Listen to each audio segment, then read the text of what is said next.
Hello, everybody, and welcome to another edition of the Knicks Film School pregame show. My name is Andrew Claudio, a.k.a. GMAC. It is time to preview another Knicks matchup, this time on Thursday night against the Detroit Pistons. How much of the actual Knicks we'll get to see is another story. At the top of the show, I have to say, the injury report, and I should also say we're recording this on Wednesday night. So while this is coming out live, this is not a show we will be taking questions, but the injury report for this game was released, and the New York Knicks will not be playing OG Anunoby, Josh Hart, or Mitchell Robinson. All three are listed as out. Shout out to CP the franchise over at Knicks Fan TV. He noted that the Knicks may consider resting players over these final days. It did look like they emptied the tank somewhat in that game against the Boston Celtics on Tuesday. Wish that emptying of the tank could have resulted in a win for the first time against one of these top three teams. But regardless, it doesn't look like we're going to get any type of useful information as far as playoff rotations are concerned against the Detroit Pistons, which may actually come in handy that you don't show them anything a week and a half before a potential game one. So the way we're going to treat this episode is a mini preview of sorts of the potential first round series between the New York Knicks and the Detroit Pistons. If something happens over the weekend, like the Pistons beat the Milwaukee Bucks twice and somehow leapfrog them into the 5 seed, or maybe the Knicks lose out and the Pacers win out, which would mean the Knicks are the 4 and play the Milwaukee Bucks. I will adjust some things and, of course, get a different guest for a preview of the first round. But in this matchup, we're going to talk about, or this episode, we're going to talk about the Pistons and this team that is 43-36 on the season. They sit at 14th in offense, 10th in defense, 12th in net rating, but that doesn't tell the whole story. Since December 20th, which is a 51 game sample, they are 9th in offense, 5th in defense, and have the 5th best net rating. They're 32-19 since that stretch. And for comparison, the Knicks are 33-19, which is why it seems like the not so hot take anymore is that the Pistons are going to beat the Knicks in the first round of the playoffs, which I'm sure a lot of you have enjoyed every talking head with the, hey, I have a quick, real hot take. I think the Pistons are going to beat the Knicks. Yeah, they've been about as good as each other for the last 3 months. We'll see if the battle-tested playoff team lose to this very fun success story in the Detroit Pistons turning their season around. Joining me today to talk about this matchup, returning guest. You know him from the Pistons Pulse. You might also know him from a little show called Game Theory with Sam Vecini. My good friend, my colleague, my master of the Midwest, Mr. Bryce Simon. Bryce, welcome back to Knicks Film School, sir. What's up, GMAC? You know, the cool thing about content creation podcasting is you get repeat guests, right? And you bring them on, you're like friend of the pod. And it's kind of awkward. Like, are we actually friends? Are we only friends when we podcast? Would we be friends if we met at Summer League? I can say from the bottom of my heart that you are a true friend that goes beyond Game Theory, that goes beyond Knicks Film School. And I hope that we can hang out a little bit at Summer League in Vegas here in a few months, right? Will you be there? Of course, I have to for Game Theory. We, of course, will have to be there. Cover the draft, I love it. Cover Summer League and somewhat. Also, for those who don't know, we have a little Game Theory date that we have to take in which you have to see the movie Field of Dreams for the first time. You just ruined my whole night. I was so happy. You got me all juiced up with your Knicks Film School intro video. That thing, like, listen, I don't really care about the Knicks. It's whatever. I don't dislike the Knicks or anything like that. It's just whatever, right? I don't really cheer for anybody. That video literally like gets my like juices flowing. Like I get pumped up. I think back like, man, you know, back in my day, we used to have the big speakers in our cars, right? Like that was the cool thing with as much bass as possible. I'm like, could you imagine how the bass would hit in the Grand Prix whenever, you know, back in 2004? So that I like the intro video. Kudos to you guys and whoever put that together. Thank you. I created a version of that, and then we had a listener like add animations to it. Oh, so nice. It's a collaborative effort here at Knicks Film School, and it seems like it's been a collaborative effort for the Pistons in the way that they've turned this franchise around, let alone this team over the last year. Like we're a year removed from you and I talking about like is Monty actually showing up for practice? Do they have film sessions? This team won 15 games last year, and if they win 2 more, they will have tripled their win total this season. And I read the numbers, and as much as I think the anti-Nick movement from the fake news media that they're going to lose to the Pistons in the first round is a bit overblown. I do understand anybody, especially a Knicks fan, especially a Pistons fan, that comes in thinking that this series is more even than a 3-6 usually is. So let's start here, Bryce. The biggest reason for the turnaround this season, and it's been a while since I've talked about the Pistons, so they had started to turn things around. It's like, oh, this is a fun play-in team, and now it's a team that like fooled around and you thought maybe this is a 4 seed for a little bit.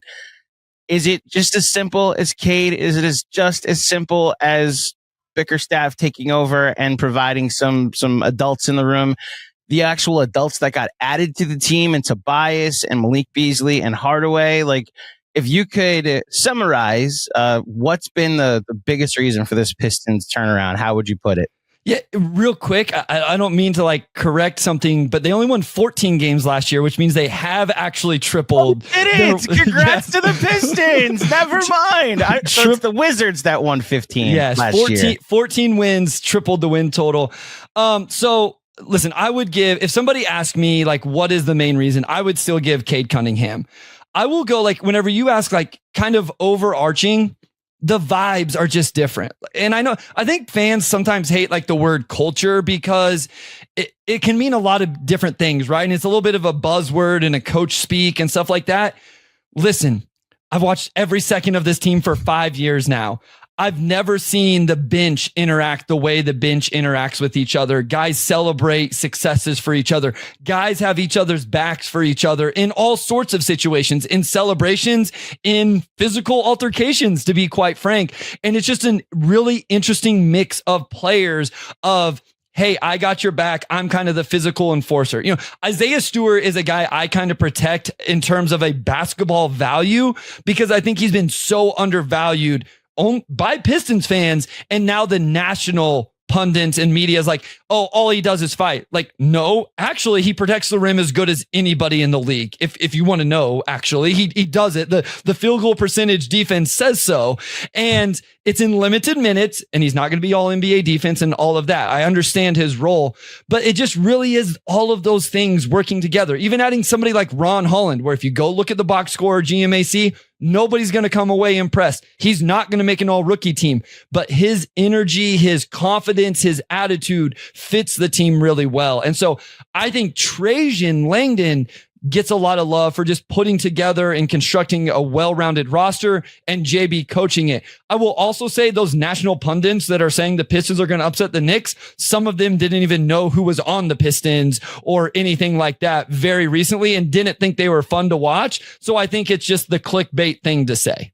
Yeah, shout out to Shaq. Yes, they can't stop Jaden Ivey, right? They definitely won't be able to handle Jaden Ivey in this series. They're not fun. Why would Shaq watch them play? They're not fun, so why would he watch? It's funny how this fear over losing this beloved show just doesn't get expressed by anybody in New York, that's for sure. Look, the Pistons have been a fun league pass team for me. Watching what Cade has been, I've grown to appreciate a team turning things around, because I remember a couple years ago, now 5 years ago, that first Knicks season when Julius Randle won Most Improved Player and the Knicks got a new head coach in Tom Thibodeau and turned things around.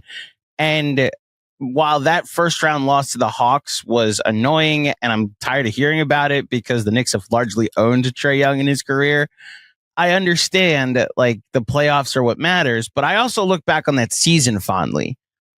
Do you get a sense with your interactions with Pistons fans that no matter what happens in the playoffs, they'll look back on this season fondly because of like getting to see Cade turn things around, the year one of this Bickerstaff tenure? Or do you think there could be disappointment if they lose in the playoffs to the Knicks? I'm nervous that it's not going to be sunshine and rainbows. Immediately after, definitely not. If they get like swept, I think a lot of fans' expectations and hopes are they break this streak because the last time the Pistons made the playoffs, they got swept. And so that's what everybody remembers is, the stats will come out. Oh, they haven't been in the playoffs since, whatever, Blake's year, but they got swept in the first round that year. So what it really is I think Pistons fans just want them to win a game.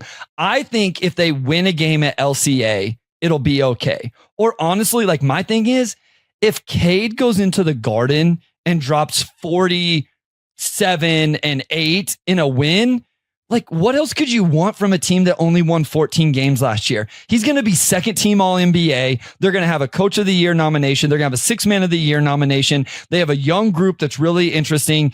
And if Cade was able to do it on the biggest stage in the most historic arena in the playoffs, like, are you kidding me?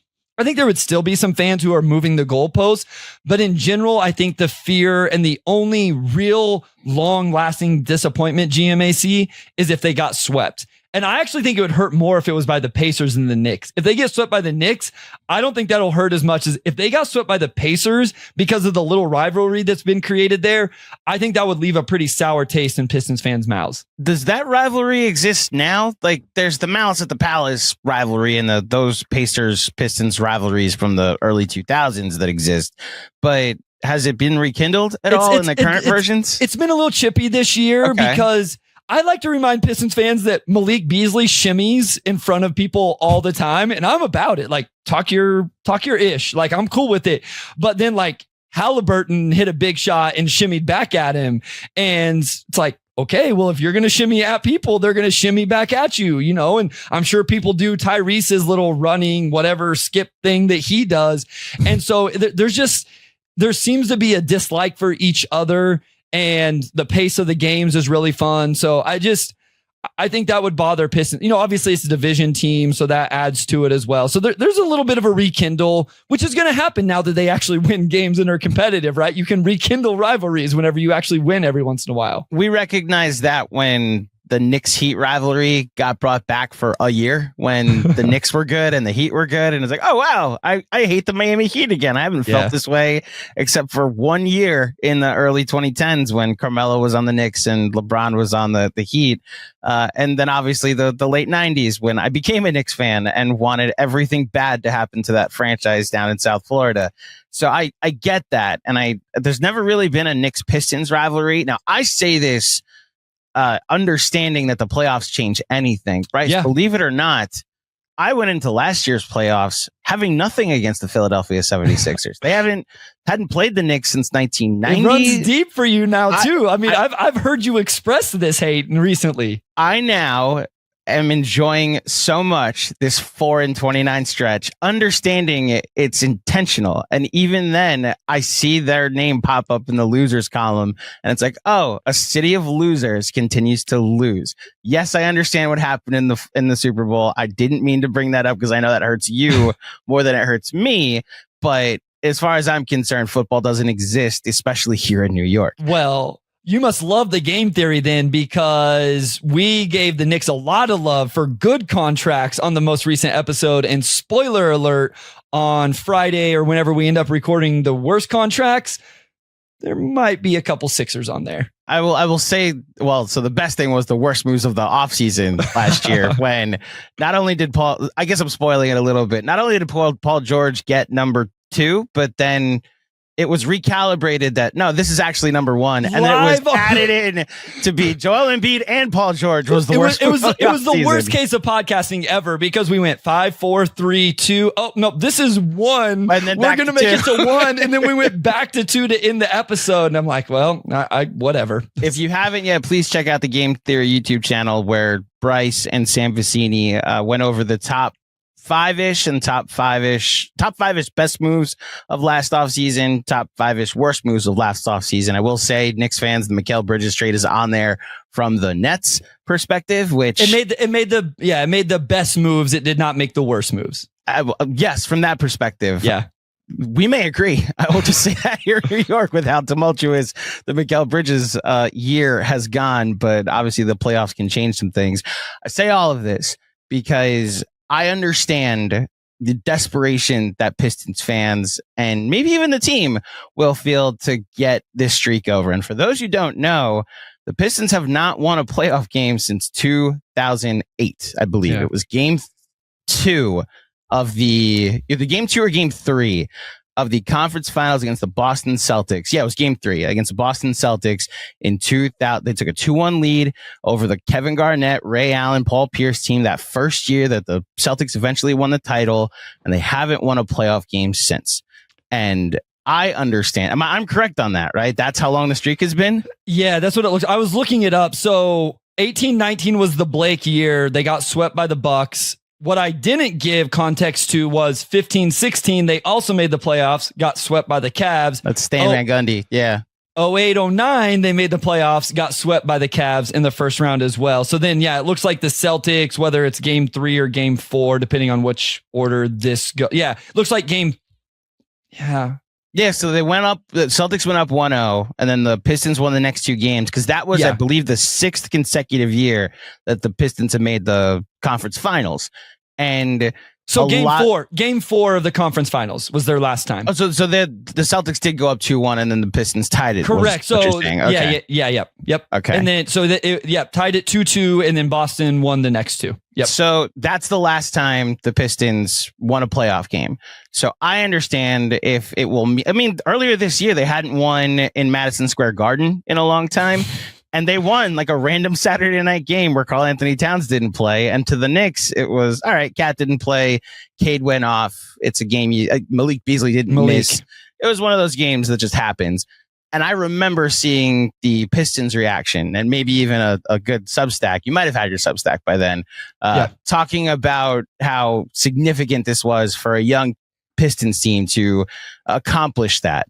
And I guess from a Knicks perspective, from a Knicks fan perspective, I'm worried that kind of confidence can grow, especially if that first win of the series comes in the first game of the series. A dominant Cade Cunningham game 1 performance, and then suddenly you're down 0-1. You don't have home court in the series anymore.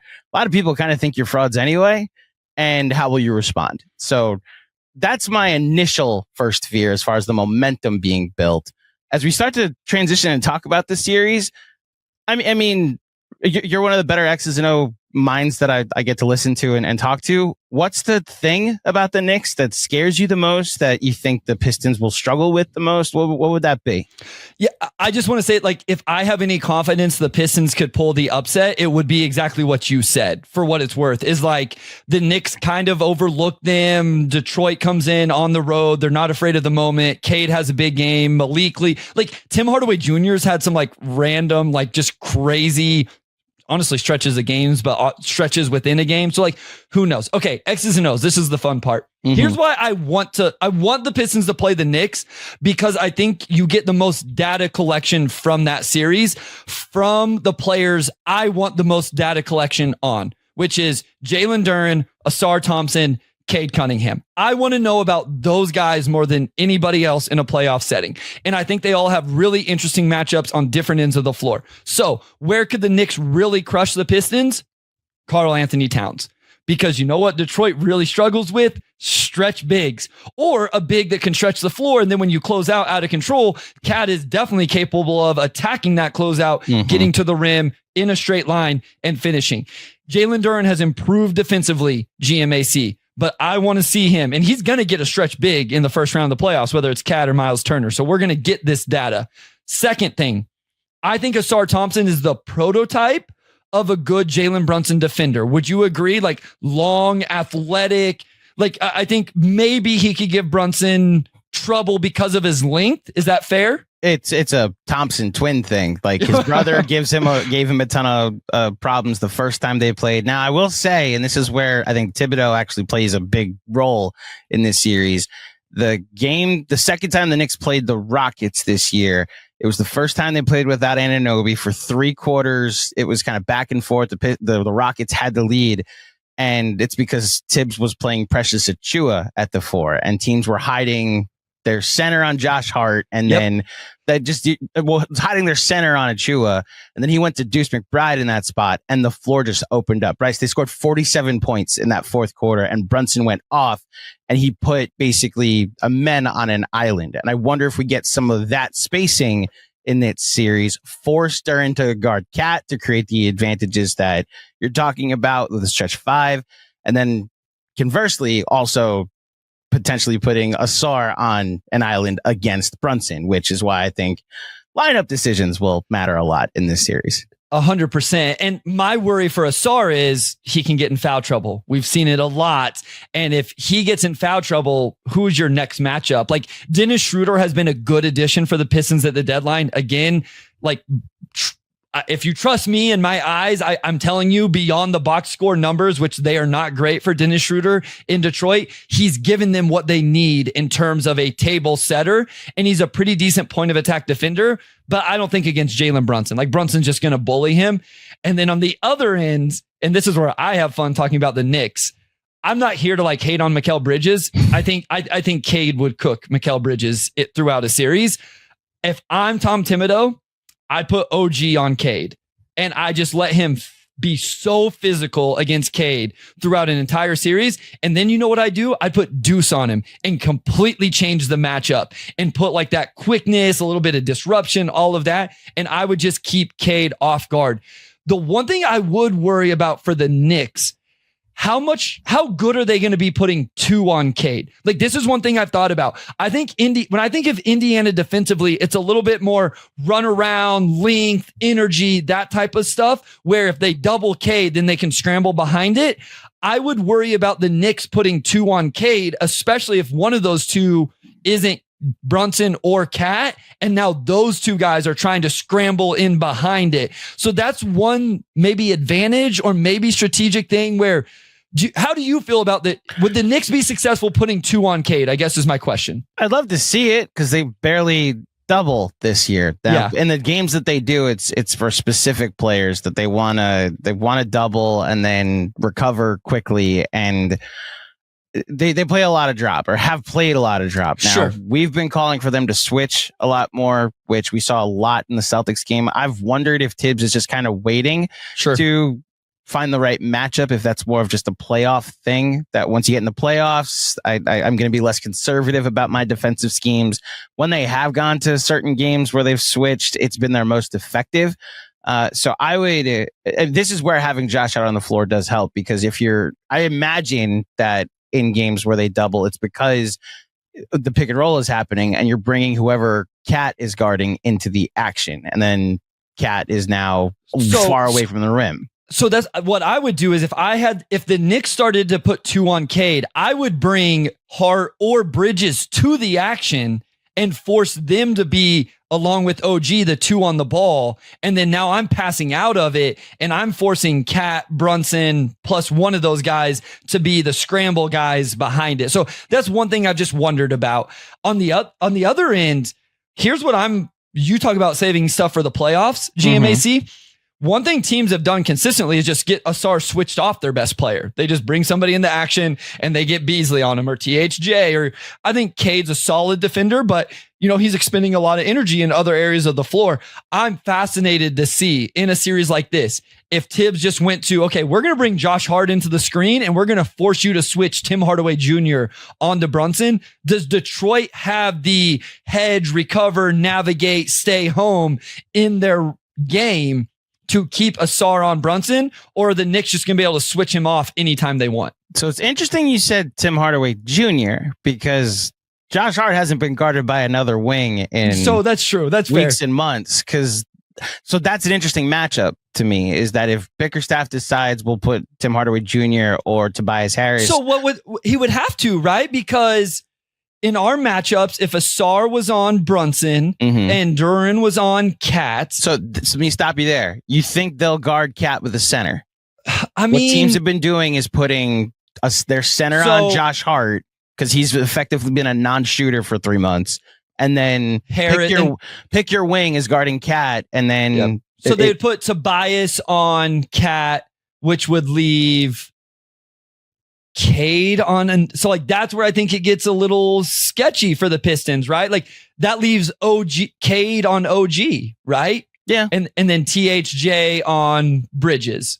So, I was just saying a name in terms of bringing Tim Hardaway Jr. or Beasley into the action, but that is interesting. I would be interested to see, because we have seen this from them before where Duran has guarded 4s. Like they actually go like Duran on Giannis and Harris on Brook Lopez and stuff like that. So this is why it'd be fun. I don't know exactly. And what stinks is we're not going to get to see it on, but I think it actually makes it more fun that we don't see it on Thursday. We don't spoil it before the playoffs. Yeah. Forget Game 1 it. now has intrigue. Okay. Huh. So then if Duren's on hard, but it's the same idea, right? Like now you're getting Duren switched on to Brunson if they don't. Well, so that's a bad situation for the Pistons, GMAC. I agree. I do agree. Now finish before I was just going to say, because you're going to ask Jalen Duren to come up and hard hedge and then recover to Josh Hart so you can keep Asar on Brunson. That could get really, really interesting. So it's funny to hear your perspective that doesn't spell a good formula for the Pistons, right? That suddenly, because the way we've seen teams guard it, that they just bring Josh Hart into the action, and then it's either the center drops and it's Jalen Brunson against the center and drop coverage, which he likes. He's been outstanding against for 2 years. Or they blitz it and they double it, and now Jalen, who's really good at finding Hart in the short roll, and then it's just 4-on-3, or Josh Hart's in the dunker, and if he's able to get downhill, then you get Josh Hart in the dunker. He's shooting close to 60% from the rim this year in the restricted area. So there are 3 effective offenses. That's a lot of Josh Hart I just talked about when you have Mikal Bridges and Karl-Anthony Towns and OG Anunoby, and they all kind of get frozen out, especially in crunch time this year. Now they've been effective, which is why I go back and forth on how actually bad it is. I don't like that Cat is just a non-factor in crunch time, and that's, I think, what teams are game planning against. That fine, if you want to pick and roll with Josh Hart all day, we'll live with Brunson taking 30 shots if it means Cat takes 10 in this game, which would be my calculation for Bickerstaff to, especially in crunch time, to just be like, I'm going to play Duren all the way off in help at the nail. And if you want to bring Josh Hart into the action, fine, that's your offense. And it's why I'm curious to see if that's the game plan and the strategy that they go with. I wonder if my memory is serving me right, but I remember being very frustrated in Knicks games with Jalen Duren guarding Karl-Anthony Towns in the games he has played, not finding him in trend. So my vibe is he has matched with Cat in those matchups. I don't know if other guys weren't fully healthy in some of those or not. I know Cat didn't play one of the games because we talked about it, because I know Knicks fans really got frustrated with that loss. So I'll say this. The first time these two teams played, I take nothing from. That was like the Knicks had just discovered that Karl-Anthony Towns can shoot threes. And if we just stand outside the arc, this is what they call 5 out, right? So they won that first matchup in Little Caesars at Little Caesars Arena. They didn't play at a Little Caesars. They won that first matchup by 30 points on the road.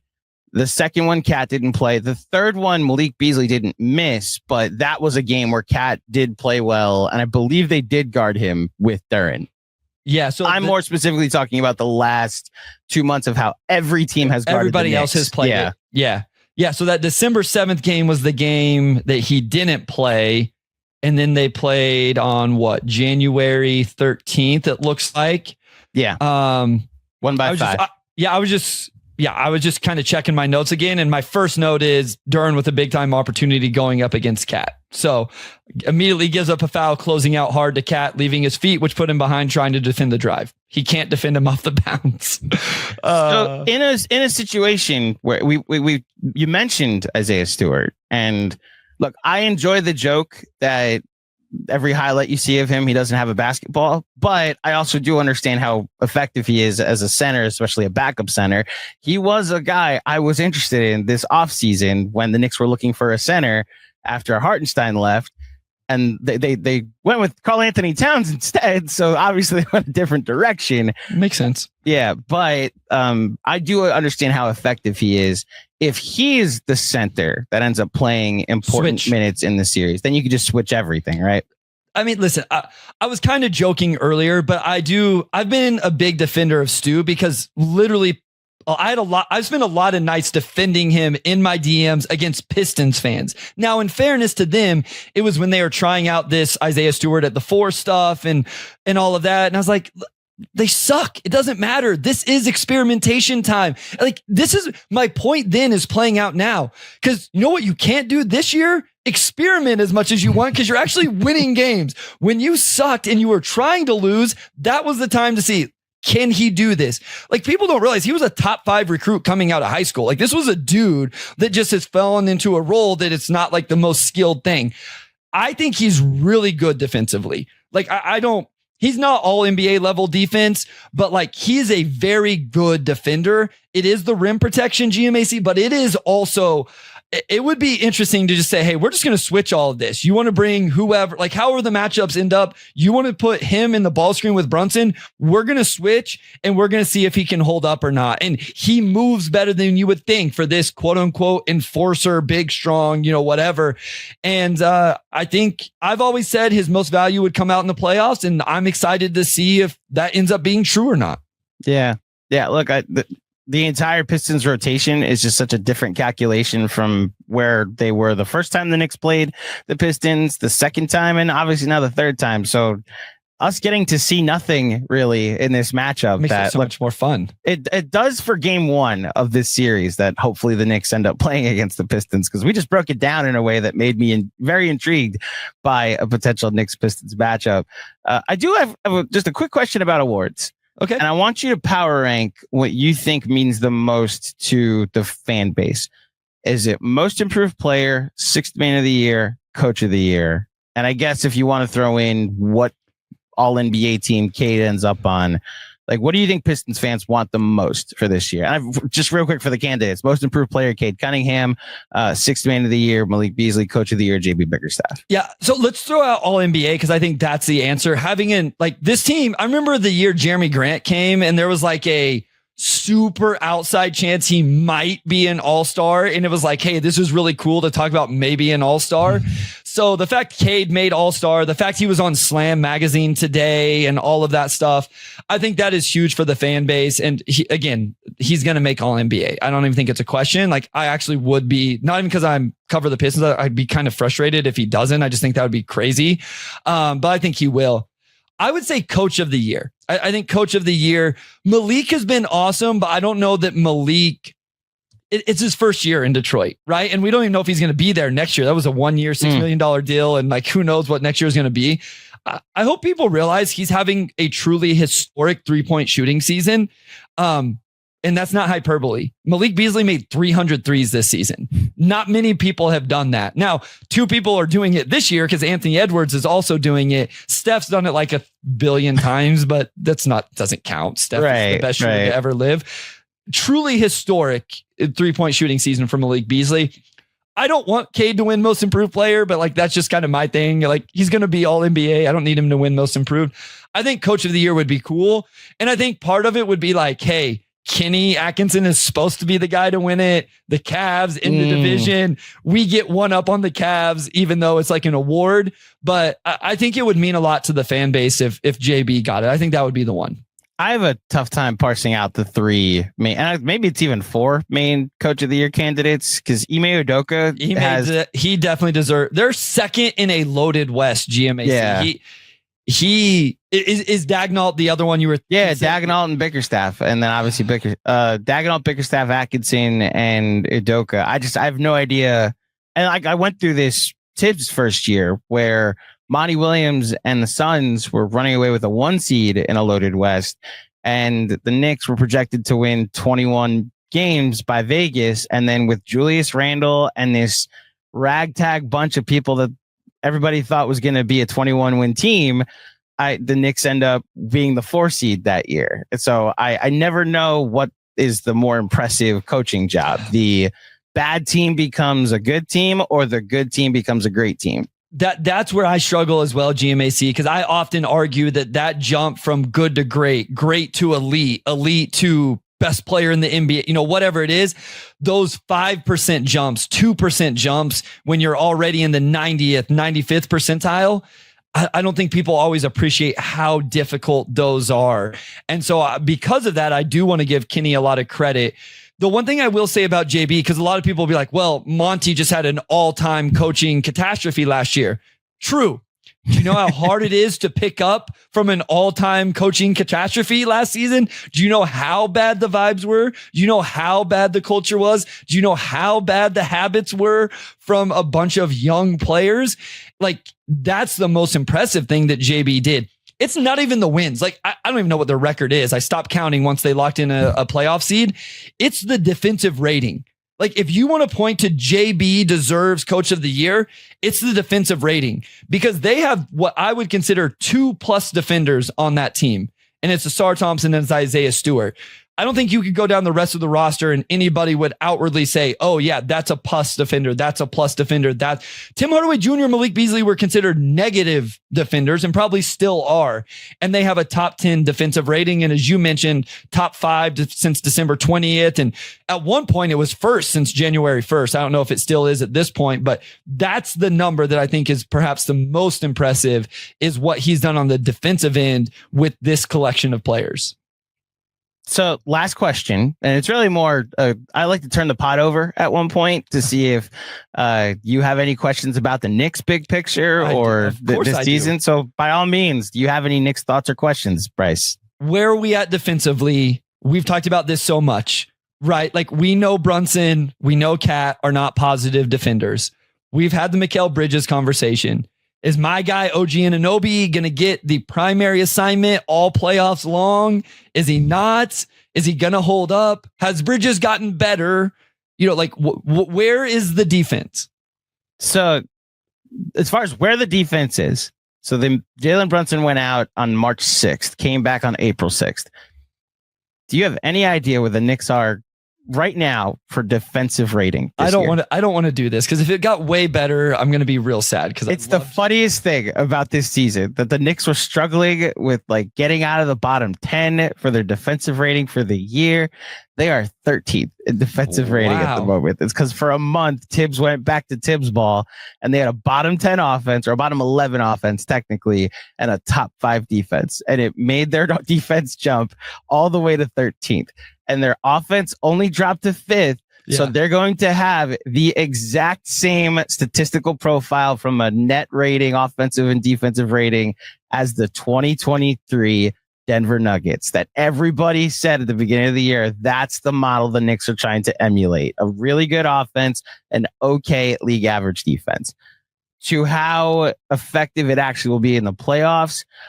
So the way that we saw, I'll use last night as an example. The Knicks played the Boston Celtics. I watched some of the game. Yep. So a lot of the first half, it's Mikal guarding Jason Tatum, and it was actually Josh Hart guarding Jaylen Brown, and OG was a bit of a roamer. So at times he was on Derek White.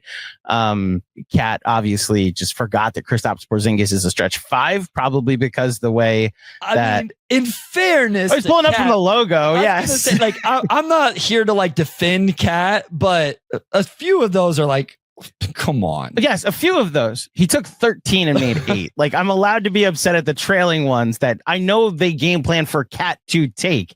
That he's you shouldn't be in the paint right now. You would think Cat could take away the one thing that he's one good thing, at too. Yeah. Like, if anybody should understand how effective this is and all of that, it would be Cat. You think he could at least take, like, if Porzingis takes him to the post or gets an offensive rebound or something like that, like, okay, you think he could take away 13 3-point attempts, just kind of, I think, is an interesting number in itself, that he was able to get off 13 3-point attempts in the game. Obviously he was on one, but okay. Yeah. So second half, OG gets switched on to Tatum, and Tatum's night just becomes much more difficult. He's fighting through every screen that they're bringing in, whether it's be Cat's guy or Brunson's guy.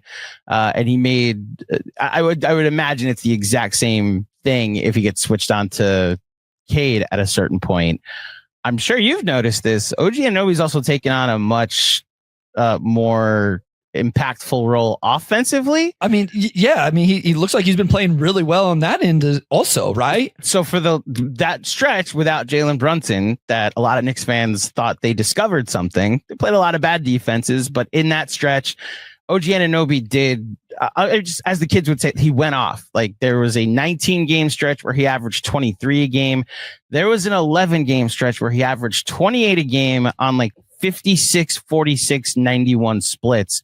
And we were wondering if Kawhi Leonard got signed by the Knicks in his prime. And the first game back against a now eliminated Suns team, he still goes off at 30, has this great third quarter. And we're wondering, okay, now against the good team, how's it going to look? he looked fatigued against the Celtics because he's expending so much energy on the defensive end, and then finishes, I believe, like 11 points or 12 points on the same number of shots. Just an inefficient night offensively. And when he did, they did try to run some stuff for him or let him do some of the driving and bully ball that he's been doing.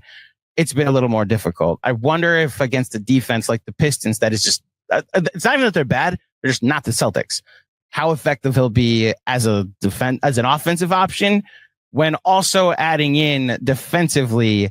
He's going to get the Cade assignment much earlier than halftime if Bridges is being picked on. So I agree with you. The OG go guard him has been an effective thing. We saw him shut down Tyler Hero. We saw him not shut down Jason Tatum, but make life more difficult for Jason Tatum. And I imagine him being their best point of attack defender in the starting five would be how they defend that. Is the reason for not putting him on those guys initially, is it energy, or is it like he's also our best roaming defender? Like he's also really good in that role, which makes me wonder if they do keep Bridges on Cade, because Detroit has non-shooters at every level of the starting and second unit between Asar, Ron, Jalen Duren. Stu started to take a few more, but you could put OG on a variance of guys and just let him roam and clog the paint and meet Cade at the rim if Bridges is getting beat off the bounce. So as we talked about earlier in the year, they traded 5 picks for Mikal Bridges. Yeah. So he could be the point of attack defender that shuts down the first level. And then you have OG as a roamer, as a free safety. And as we've talked about, now I've become a bit more empathetic to the pick and roll because he's been paired up with Cat entirely too much, and Cat's just backpedaling into oblivion in drop coverage, which leads to a lot of rebounds, but also leads to a lot of open mid-range shots and sometimes some open threes. So Bridges getting over a screen. I don't know how many people are getting over a screen with nobody in front of you once you get downhill because of where Cat is on placement wise. I will say, even on an island, Bridges his lunch has been taken entirely too much. So I would think that it's a regular season conservation of energy, to your point. In the playoffs is where OG, I think, especially if Cade is averaging like 35 a game through the first 2 games, he gets the minute 1 assignment in game 3. And it's like, all right, can you now be Cade, can you now beat OG Anunoby? And that would be my thought if as to why they would start it off with Bridges in the series. That it's why you're here, dude. So that's my thought. I mean, one of my biggest fears for the Pistons is I did a little exercise the other day. I went back through the last 40 conference participants, both conferences, and I just looked at the average point per game for the number 1 option, the number 2 option, the number 3 option.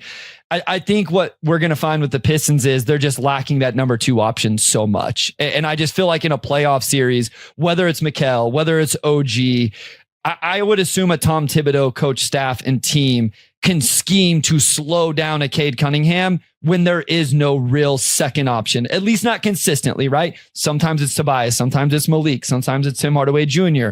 Asar goes on stretches. The Pistons' second leading scorer is Malik Beasley off the bench at 16 points per game. That is still below 4 New York Knicks players, right? And not that much higher than Josh Hart. Obviously, minutes per game play into this a little bit.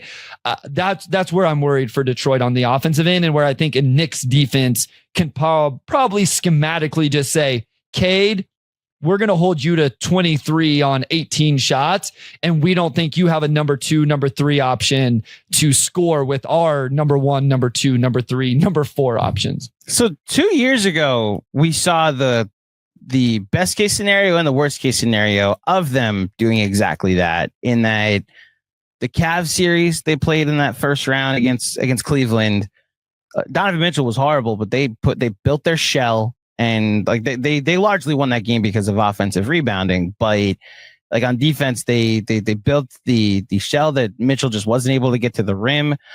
He was settling for a lot of threes and just wasn't efficient in that series.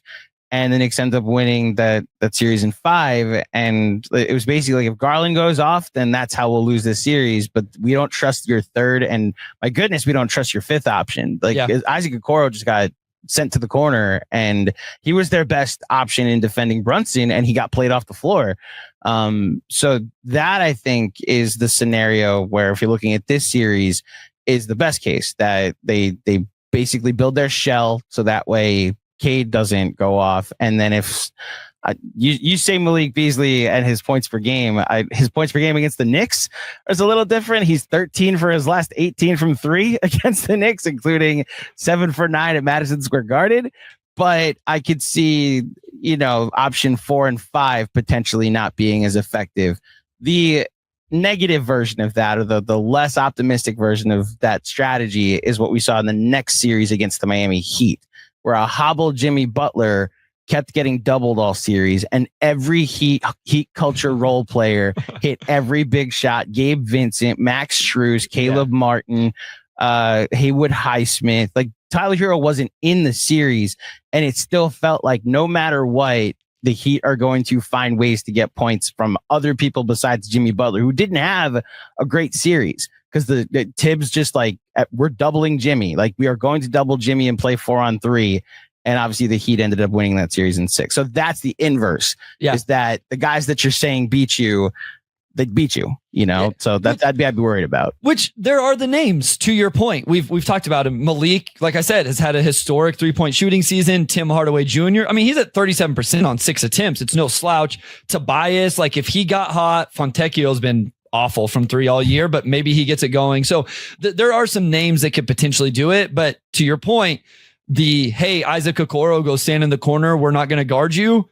Hey, Asar Thompson, go stand in the corner, we're not going to guard you. Now, Asar is a little bit of a different beast in terms of athleticism and being able to attack that space and maybe being able to do something. One final point real quick. Yeah. Detroit also really relies on disruption defensively, turning into transition offense. They are a very high-paced team in terms of top 10 in the NBA, and have really throughout the year caused more deflections, steals, block shots, stuff like that. That really drives their offense and gets them in a flow. So if New York can eliminate turnovers and those type of things, which they're a good team on the season in regards to that, that could hamper Detroit offensively from, even like I say, just getting in a flow and a rhythm, which it seems like they need at times. How are they with the possession battle? Like, can the Knicks beat them up on the boards? I know statistically they're actually very good. Detroit is very good against what I would say they're really good against the non-elite teams, which it looks like New York isn't necessarily an elite team, but they have some elite guys in a Josh Hart, right? Like, I could see Josh Hart creating a bunch of offensive rebounds. And to your point, Cat's been an incredible defensive rebounder. Josh Hart on both ends, Mitch Robb back, but they can beat you up on the boards if you're not ready for it. Jalen Duren, I think, is a high level offensive rebounder. Asar is a high level rebounder. So I've seen them beat up teams on the boards, but I've also seen them lose the rebounding battle against the best teams in the league at doing it.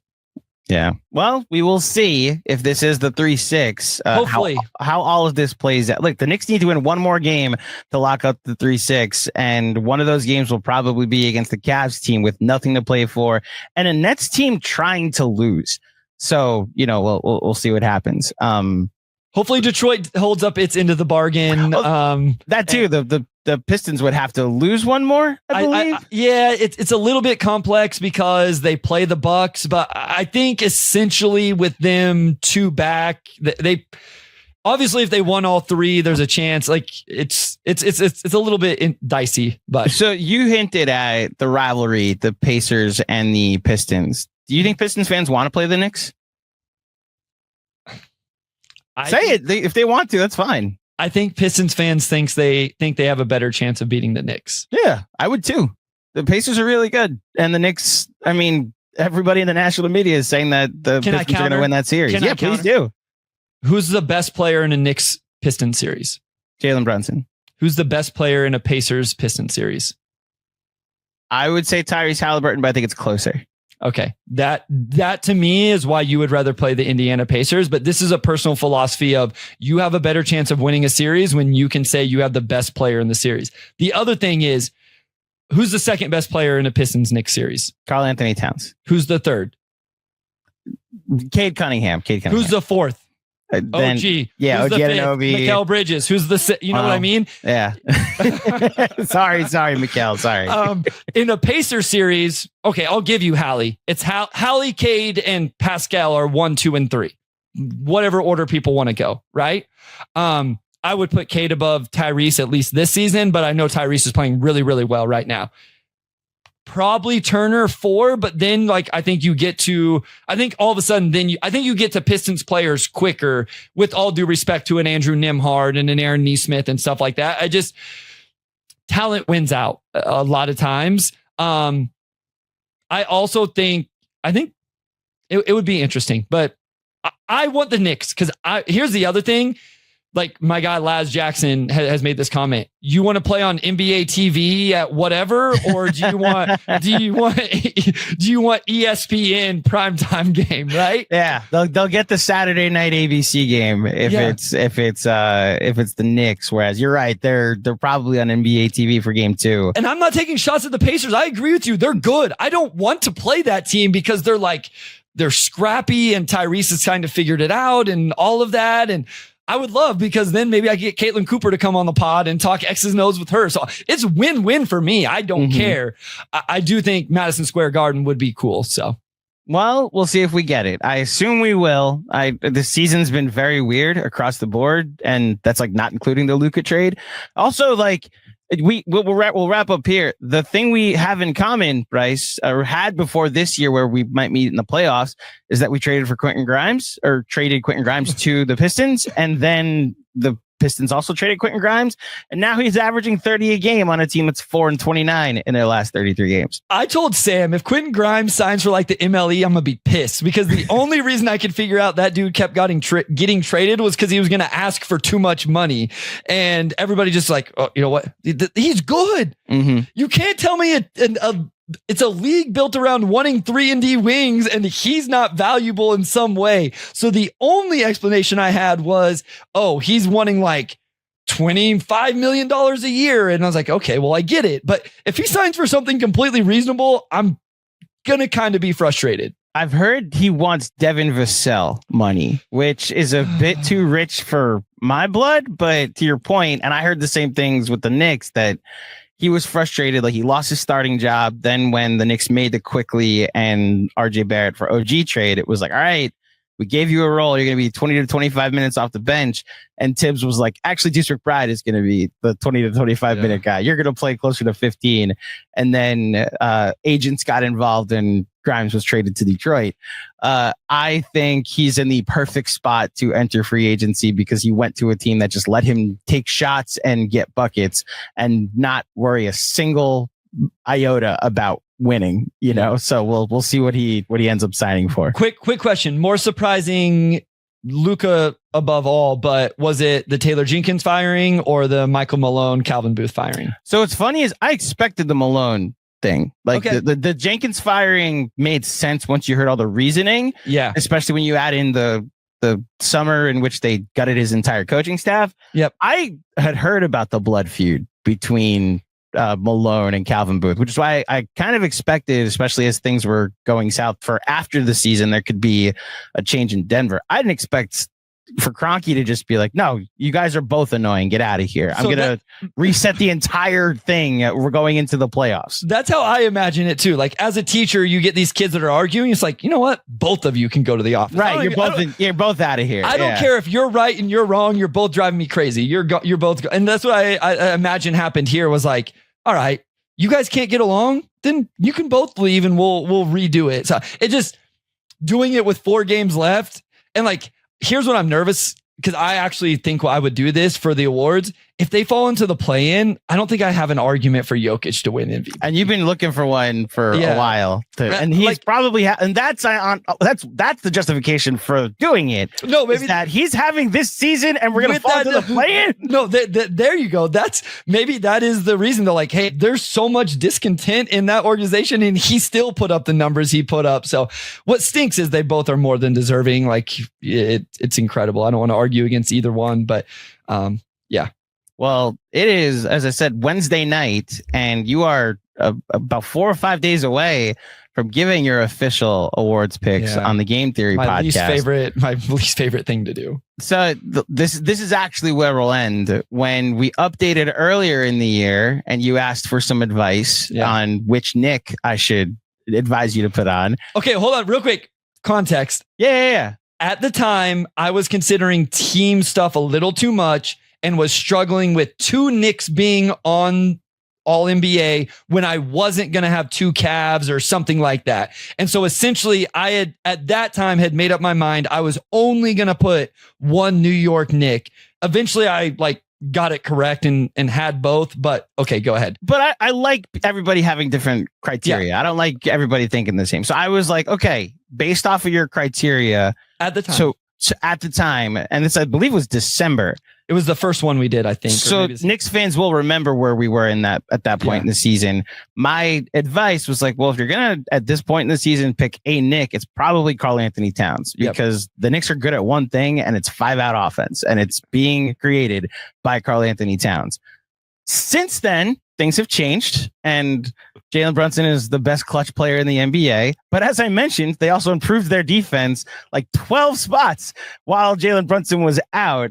So do you have any, I don't know if you want to spoil anything for Sunday, but do you want to tease any Knicks fans with where you may have their 2 Knicks or may not have their 2 Knicks? I haven't done it. I've just decided I was going to wait till we knew the games played, because that does change things a little bit. For Brunson the record, has to play 2 more games. Yes. I ended up with both of them on it. I would guess off the dome, I will have Jalen's second team and Cat third team would be my guess. Without looking too much into it, but I know some things. I think that's what I had last time. I think Sam had them both second team still, maybe.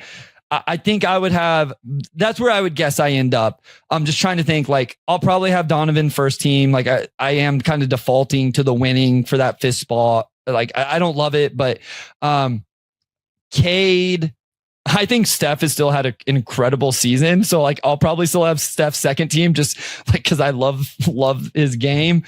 But then LeBron was definitely second team. And then now he's fallen off a little bit. I assume he probably ends up there still. I feel comfortable saying probably Jalen second team and Cat third team. Okay. Well, if you want his full awards and his ballot, go to the Game Theory podcast with Sam Vecini here on YouTube, as well as wherever you get podcasts, as well as his Pistons coverage you can check out throughout an entire Knicks versus Pistons first round series by searching for the Pistons Pulse on your podcast or the Detroit Free Press YouTube channel. Bryce, it is always good to talk to you, my friend. Any final thoughts before you get out of here? I just want to shout out one more thing. Truly, guys, I think if this ends up being a series, I think I'll have some pretty good content for you on the Substack. So motorcityhoops.substack.com. You don't even have to subscribe. Just check it out the day after. I will have literally pages of notes and analysis, and it's all just raw notes. It's not like reading a paragraph form. I've gotten compliments on it. I don't know that everybody likes, digesting it that way, but it literally, something happens. I hit pause and I'm like, oh, OG with a really nice whatever, or Tibbs with a great after timeout action. And I'll probably also try to do as many video breakdowns over there as well, which again, it's very nerdy X and O if you're into it, but it may be, here's how the Knicks are taking advantage of whatever, or, whatever ends up happening. So I will shout that out. I think you guys would like it. So I will just co-sign this significantly, since this might be our first round matchup, Knicks fans. You will want Bryce's analysis after and maybe even before every Knicks Pistons game. It is essential to your playoff coverage. And if you want me to, the line to let me know, I need to make sure I subscribe and plug this, is after the second time the Knicks played the Pistons, that Saturday night game, when you were like intrigued to see what this matchup was. And you were like, is this what the Knicks traded 5 picks for? And all of us, I just read this like, he gets it. He gets it. He gets what we're seeing right now. The worst part was Mikal Bridges taking the Cade matchup. We'll see how this goes. Bridges is struggling.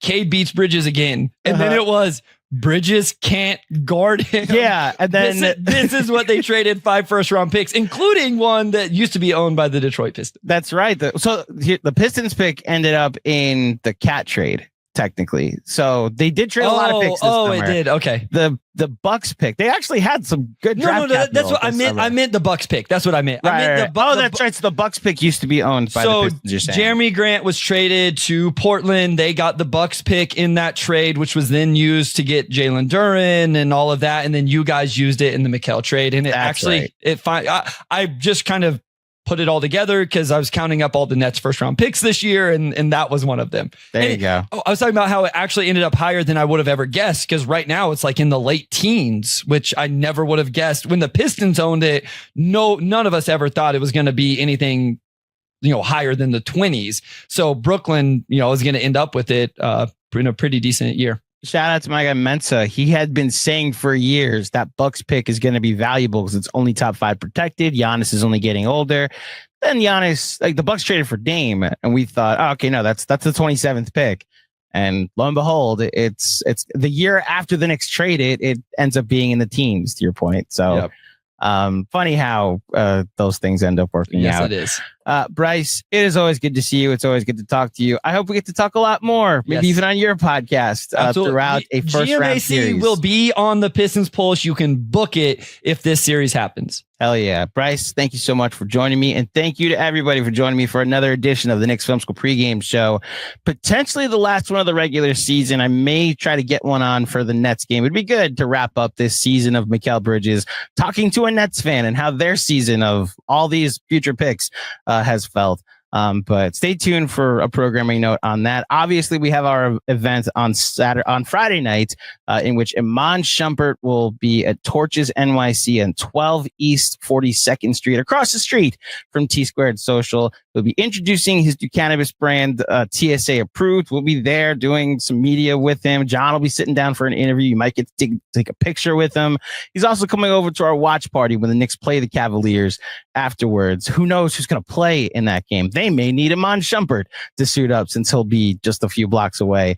But join us this Friday night for a fun final regular season event with T Squared Social and, of course, the fine folk at Torches NYC. As far as I'm concerned, that'll do it for me on this episode. If you dig it, head over to iTunes, drop a 5-star rating and review. Like this video. Remember to subscribe. Hopefully I'll be back before the playoffs. But until next time, thank you for listening. Thank you for watching. Enjoy the game tonight, and I will speak with you soon. Peace.